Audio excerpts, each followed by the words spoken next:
নমস্কাৰ বন্ধু বান্ধৱীসকল Assamese online education চেনেলটোলৈ আপোনালোকক স্বাগতম জনাইছোঁ।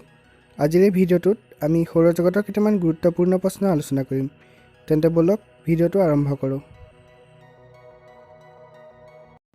সৌৰজগতৰ সৰ্ববৃহৎ গ্ৰহটোৰ নাম কি?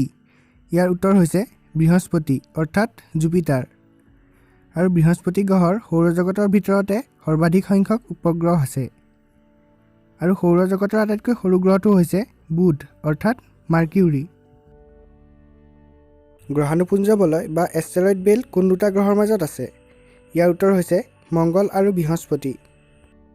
আৰু এই এষ্টেৰইড বেল্ট বা গ্ৰহাণুপুঞ্জ বলয়ে গ্ৰহসমূহক দুটা ভাগত ভাগ কৰিছে। এষ্টেৰইড বেল্ট আৰু সূৰ্যৰ মাজত থকা গ্ৰহকেইটাক অন্তঃগ্ৰহ বা ইনাৰ প্লেনেট বুলি কোৱা হয়। সেইকেইটা হৈছে বুধ, শুক্ৰ, পৃথিৱী আৰু মংগল। আনহাতে এষ্টেৰইড বেল্টৰ বাহিৰৰ গ্ৰহকেইটাক বহিঃগ্ৰহ বা আউটাৰ প্লেনেট বুলি কোৱা হয়। সেইকেইটা হৈছে বৃহস্পতি, শনি, ইউৰেনাছ আৰু নেপচুন।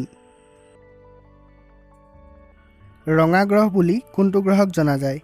ইয়াৰ উত্তৰ হৈছে মংগল গ্ৰহক। নীলা গ্ৰহ বুলি কোনটো গ্ৰহক জনা যায়? ইয়াৰ উত্তৰ হৈছে পৃথিৱীক। সেউজীয়া গ্ৰহ বুলি কোনটো গ্ৰহক জনা যায়? ইয়াৰ উত্তৰ হৈছে ইউৰেনাছক। সৌৰজগতৰ আটাইতকৈ গৰম গ্ৰহ কোনটো? ইয়াৰ উত্তৰ হৈছে শুক্ৰ গ্ৰহ। আৰু সৌৰজগতৰ আটাইতকৈ শীতল গ্ৰহটো হৈছে নেপচুন। সৌৰজগতৰ আটাইতকৈ উজ্জ্বল গ্ৰহ কোনটো? ইয়াৰ উত্তৰ হৈছে শুক্ৰ গ্ৰহ। আৰু শুক্ৰ গ্ৰহক সন্ধ্যা তৰা বা পুৱতি তৰা বুলিও জনা যায়। পৃথিৱীৰ যমজ বুলি কোনটো গ্ৰহক জনা যায়? ইয়াৰ উত্তৰো হৈছে শুক্ৰ গ্ৰহক। শুক্ৰ গ্ৰহটো পৃথিৱীৰ আটাইতকৈ ওচৰৰ গ্ৰহ। আৰু শুক্ৰ গ্ৰহ আৰু পৃথিৱীৰ এটা ব্যতিক্ৰম আছে যে শুক্ৰ গ্ৰহটো নিজৰ অক্ষ সাপেক্ষে পূবৰ পৰা পশ্চিমলৈ ঘূৰে, আনহাতে পৃথিৱীয়ে নিজ অক্ষ সাপেক্ষে পশ্চিমৰ পৰা পূবলৈ ঘূৰে। পৃথিৱীৰ পৰা সূৰ্যৰ দূৰত্ব কিমান? ইয়াৰ উত্তৰ হৈছে প্ৰায় 150 নিযুত কিলোমিটাৰ।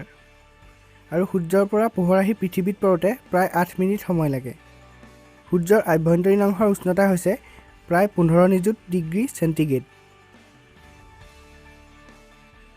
সৌৰজগতৰ কোনটো গ্ৰহৰ ঘনত্ব আটাইতকৈ কম? ইয়াৰ উত্তৰ হৈছে শনি গ্ৰহৰ। এইটো বৰ আশ্চৰ্যজনক কথা যে শনি গ্ৰহৰ ঘনত্ব পানীতকৈও কম। আজিলৈ ইমানেই। যদিহে ভিডিঅ'টো ভাল লাগিল তেন্তে লাইক কৰিব, শ্বেয়াৰ কৰিব আৰু এনেধৰণৰ ভিডিঅ'সমূহ চাই থাকিবলৈ চেনেলটো ছাবস্ক্ৰাইব কৰি কাষত থকা বেল আইকনটো প্ৰেছ কৰি ল'ব। ধন্যবাদ।